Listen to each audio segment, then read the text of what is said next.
সমস্যা হয়।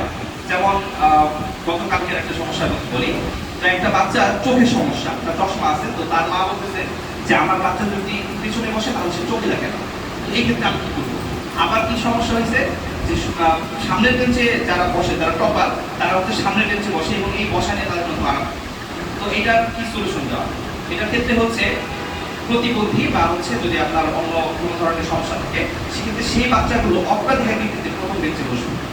এইভাবে তারপরের দিকে আমরা দেখবো যে দুষ্ট বাচ্চাগুলো তাদেরকে বসাবো।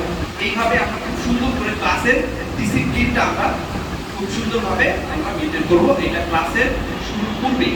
আমি কিন্তু প্রস্তুতি পর্বের কথা বলছি, এখন কিন্তু আমাদের মূল মানে কার্যক্রমে আমরা যাইনি।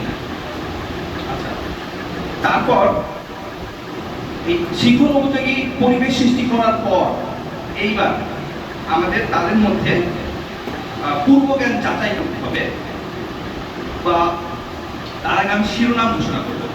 যদি শিরোনামটা একটু পরে, আমরা পূর্বজ্ঞান যাচাই কিভাবে করবো, যে লাস্ট ক্লাসে আমরা কি পড়ানো